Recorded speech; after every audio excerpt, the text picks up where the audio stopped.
तो आज हम बात करने वाले हैं पॉल रेगास की किताब how to find a job when there are no jobs के बारे में। हम इसके जो सबसे ज़रूरी आइडियाज़ हैं ना उनको समझेंगे। मतलब ऐसी बातें जो आज के इस मुश्किल जॉब मार्केट में गाइड का काम कर सकती हैं। तो चलिए बिना देर के शुरू करते हैं। तो आज हम क्या क्या देखने वाले हैं? सबसे पहले हम एक बिल्कुल नए अप्रोच से शुरुआत करेंगे। फिर हम समझेंगे कि स्ट्रेटेजिक प्लानिंग में आखिर कितनी पावर है और एक सॉलिड नेटवर्क कैसे बनाया जाता है ये भी जानेंगे। इसके अलावा हम ये भी देखेंगे कि आखिर भीड़ से अलग कैसे खड़े हों, मुश्किलों से कैसे निपटें और हाँ, आखिर में आज के ज़माने के जो नए नए रास्ते हैं उन पर भी एक नज़र डालेंगे। ठीक है, तो शुरू करते हैं हमारे पहले सेक्शन से, एक नया नज़रिया।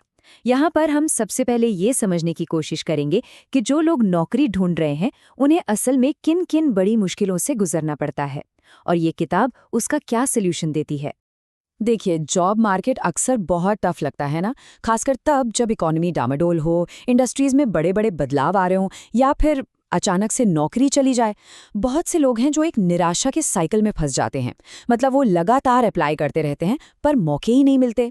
ये सिचुएशन जानी पहचानी लगती है ना। और बस यहीं पर ये किताब एक उम्मीद की किरण की तरह काम आती है। पॉल रेगा की how to find a job सिर्फ रेज्यूमे बनाने या इंटरव्यू देने के बारे में नहीं है। नहीं, ये उससे कहीं आगे की बात करती है। ये नौकरी ढूंढने का एक प्रॉपर सोचा समझा तरीका बताती है। तो अब बढ़ते हैं हमारे दूसरे सेक्शन की तरफ और देखते हैं कि ये सब काम कैसे करता है। यहाँ हम बात करेंगे स्ट्रेटेजिक प्लानिंग की पावर के बारे में, जो इस किताब की पहली और सबसे इम्पॉर्टेंट स्ट्रैटेजी है। इस किताब की सबसे वैल्यूएबल चीज़ों में से एक है इंट्यूटिव पर्सनल असेसमेंट, या शॉर्ट में कहें तो IPA। अब ये है क्या? ये एक ऐसा तरीका है जिससे आप नौकरी ढूंढने से पहले अपने करियर का डायरेक्शन और लॉन्ग टर्म गोल्स को समझ सकते हैं। देखिए, बहुत से लोग यही गलती करते हैं। बिना किसी तैयारी के जॉब हंट शुरू कर देते हैं, कहीं भी अप्लाई करते रहते हैं और अपने करियर को खुद चलाने के बजाय बस जॉब लिस्टिंग के भरोसे बैठे रहते हैं। तो रेगा कहते हैं कि 1 मिनट रुको, एक कदम पीछे हटो और खुद से यह पहला और सबसे ज़रूरी सवाल पूछो, मेरी असली ताकत और टैलेंट क्या है? ठीक है, इसके बाद आता है दूसरा सवाल, ऐसी कौन सी इंडस्ट्रीज हैं जो मेरे स्किल्स और इंटरेस्ट से मैच करती हैं? और फिर आखिर में तीसरा सवाल, मुझे किस तरह का वर्क लाइफ बैलेंस चाहिए?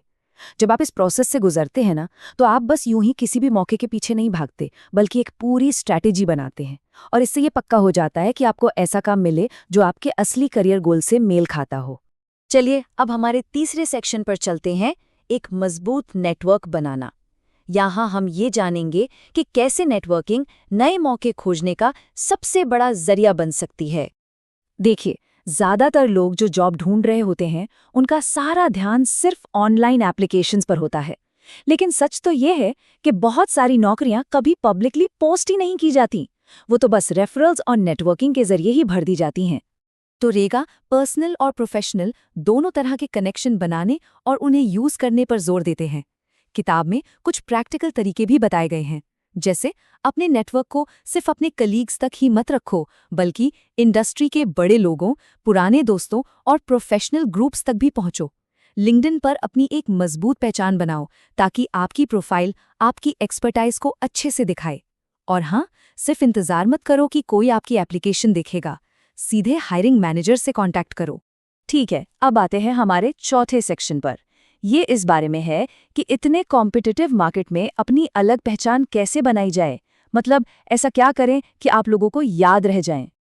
एक साथ दर्जनों रिज्यूमे भेज देना, ये एक बहुत कॉमन तरीका लगता है ना, लेकिन रेगा सलाह देते हैं कि क्वांटिटी से ज़्यादा क्वालिटी पर फोकस करो। वो कहते हैं कि हमें हर एप्लीकेशन को सोच समझ कर तैयार करना चाहिए और भीड़ से अलग दिखने के लिए कुछ क्रिएटिव तरीके अपनाने चाहिए।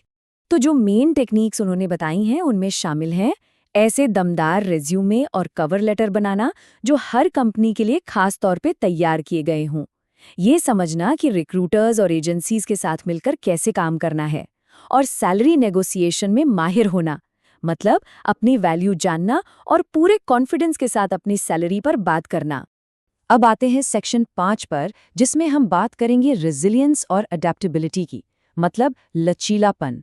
जॉब सर्च के दौरान जो इमोशनल चैलेंजेस आते हैं ना, उनसे निपटने के लिए ये माइंडसेट बहुत बहुत ज़रूरी है। देखिए, जॉब ढूंढना इमोशनली काफी थका देने वाला हो सकता है, और रिजेक्शन वो तो इस प्रोसेस का एक हिस्सा ही है। रेगा इसी बात पर जोर देते हैं कि जरूरी ये है कि हम फेलियर्स को पर्सनली न लें, बल्कि उन्हें सक्सेस की तरफ बढ़ते हुए एक स्टेप की तरह देखें। तो मोटिवेटेड और मजबूत बने रहने के लिए वो कुछ स्ट्रैटेजीज बताते हैं, जैसे कि हर फेलियर को एक लर्निंग अपॉर्चुनिटी की तरह देखो, जिससे आप अपने तरीकों को और बेहतर बना सको। मेंटली स्ट्रांग रहने के लिए डेली हैबिट्स बनाओ, जैसे एक्सरसाइज, मेडिटेशन या पॉजिटिव बातें लिखना। और अपने माइंडसेट को निराशा से हटाकर सेल्फ इंप्रूवमेंट पर लगाओ, ताकि हर इंटरव्यू और हर एप्लीकेशन आपके स्किल्स को और भी शार्प करे। और अब हमारा आखिरी सेक्शन, ये है आज के मॉडर्न और ऑल्टरनेटिव रास्तों के बारे में।